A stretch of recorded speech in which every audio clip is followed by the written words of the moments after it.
I've got 224 audiobooks and I keep going back to the same 7.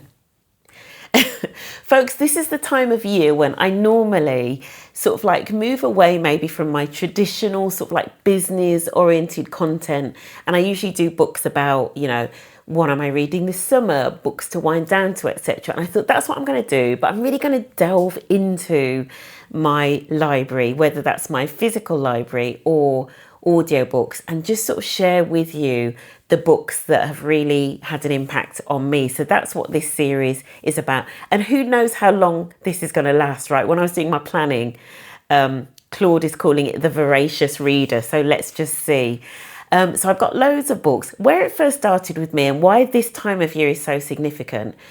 When I used to go on holiday, and I'm talking like, 10 plus years ago, I used to take 6 to 7 books, physical books. If there was a risk of my luggage being overweight, it was because of books. So I used to take 6 to 7 books for a 2-week holiday, and I would get through all of them.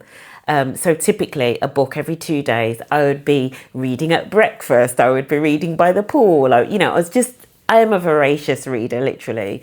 So, that was me. Lots of books, 2 a day, reading all the time. And I wouldn't necessarily read favourites. In terms, actually, for my holiday reading, what I used to do, a little bit like the content I was going to do for this series, I would take a few books of fiction. I loved Shopaholic.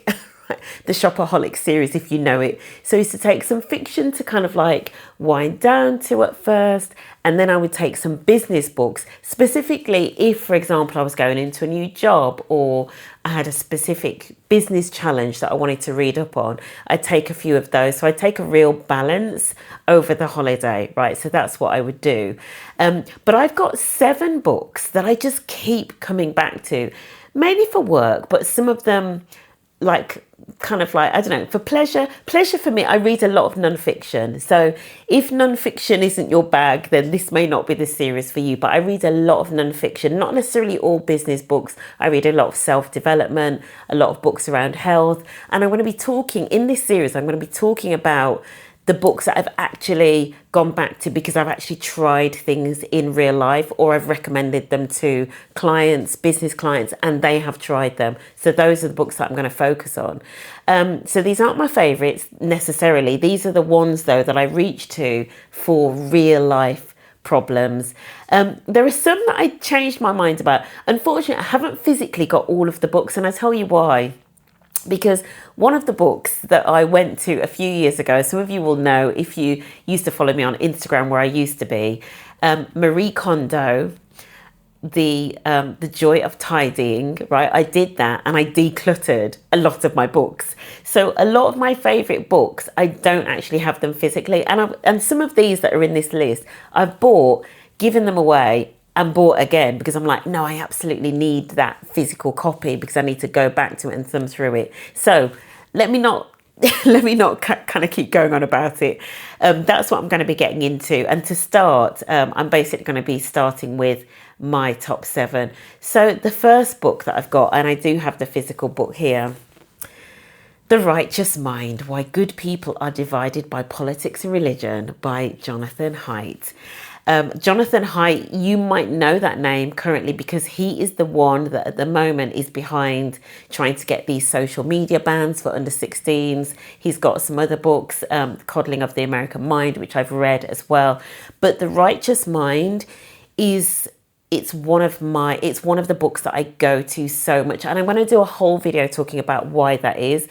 But the thing I say, especially for anybody that's working in an area where you have to resolve conflict between individuals, or you have to get people to get along, maybe people that come from very different walks of life, that's the book that you need, right? So that's my first book. The second book, which I can't believe, I'm sure I have got it somewhere behind me, but it's probably stacked behind, when the declutter falls off, you start stacking up the books. But my second book is Thinking Fast and Slow by Daniel Kahneman. So if you know of that book, if you know, Daniel Kahneman, eminent prize winner of the Nobel Prize. He unfortunately died a couple of years ago, but his book, it's a seminal work around thinking and bias. And that's not to say, some people have criticised his books, and actually some of that criticism he accepted. He was like, yeah, you're absolutely right, like that bit of the book wasn't right. My cat is meowing in the background. So you know, that is Daniel Kahneman. So his book is brilliant for understanding decision making, the biases that we have, how it affects us. And it's one of my most recommended books as well, especially to leadership teams. And I'm going to be talking about that in a different video as well. So Thinking Fast and Slow, love it. It's just taught so many lessons, right? The next book that I've got, which I have physically got here, is Rebel Ideas by Matthew Syed. Now, I used to have the cover that said The Power of Diverse Thinking, but I gave it away. But I really needed this book back, not least because, again, it's one of my most recommended books, and I'm going to be doing a video about why that is.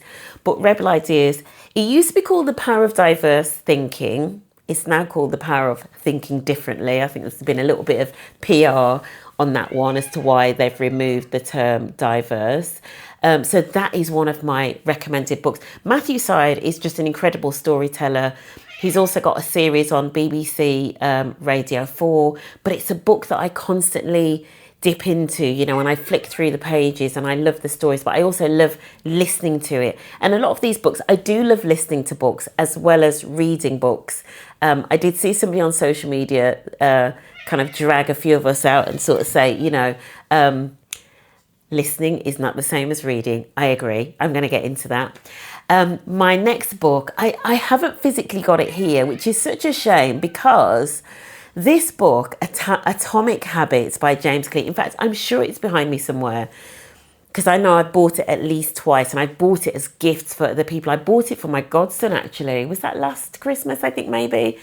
It's just such a brilliant book. And I tell you what, in this series, there'll be books that I talk about where I'm talking about, have I actually followed through and done what was in the book? And what I will say is Atomic Habits is the book that has helped me implement lots of the other things that I've read in books, because Atomic Habits tells you like how to get things done, how to remove the blockers. So Atomic Habits is absolutely like, it's one of my go-tos. All of the techniques in it like are my go-to.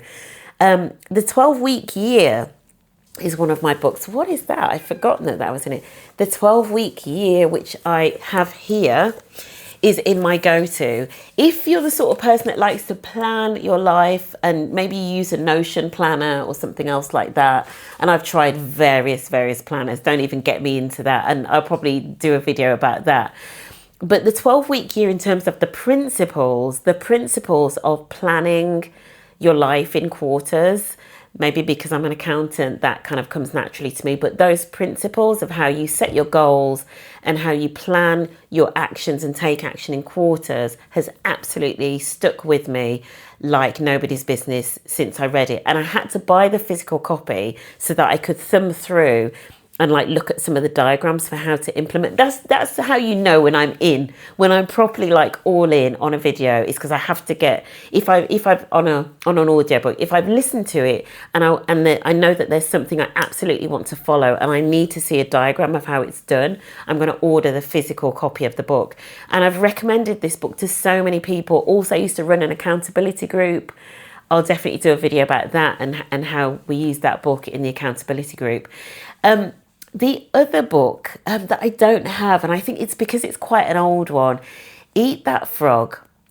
There's a real story behind that book, and I haven't got time to tell it because it's a really long story. Suffice to say, it involves a juice retreat overlooking the mountains in Portugal, and a life-changing read and a life-changing retreat, and that's it. And you're just going to have to wait for that video to come out. But Eat That Frog is really, apart from one other book, and the other book that I haven't got because it's so old, but as I was pulling this together, Susan Jeffers' Feel the Fear and Do It Anyway absolutely was the start of my self-development journey, and my journey into like books unlocking self-development in adult life. I mean, don't get me wrong, I've been reading since I was a toddler. Like my mom said I was reading at 2 years old or something random. But really sort of getting back into reading as like then a teenager and like through my adult life, you know, that book, Feel the Fear and Do It Anyway, in the 80s for me in my formative years really informed then my hunger for books. But after that, like I would say, if I were to sort of point to one point in time in terms of like what was the next, like almost like anchor point, it was Eat That Frog. That absolutely was the book that was like the turning point from me going like from my corporate life into the world of entrepreneurship. And then the last book, which is actually quite a recent one, but it's really changed a lot of how I work in terms of productivity, and it's Buy Back Your Time. And I'm going to do a specific video about these different productivity books that I've got. I've almost like got a stack, a productivity stack in terms of books, not an IT stack, but books, and also how it has integrated with like some of the AI stuff that I've been doing as well, potentially. But this is about books. Let's keep it on books. But Buy Back Your Time by Dan Martell. Absolutely incredible. Definitely one of my go-tos. So that's my list: The Righteous Mind, Thinking Fast and Slow, Rebel Ideas, Atomic Habits, The 12-Week Year, Eat That Frog, which is by Brian Tracy, and Buy Back Your Time by Dan Martell. Those are my 7.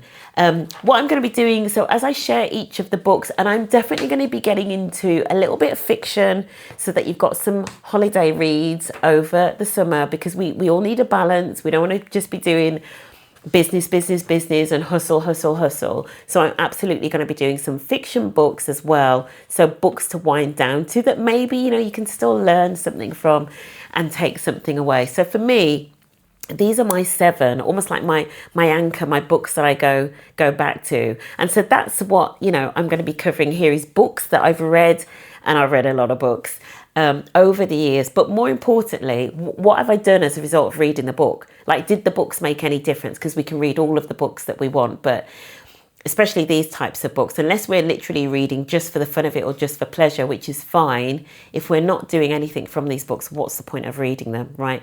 And so that is what this series is about. So I'd love to know, if you're watching this, if you are a reader as well, or even if you're not, what is the book that you keep going back to? What is that one book, not necessarily your favourite to read maybe, but the one that you keep going back to, almost like your reference book or your dictionary?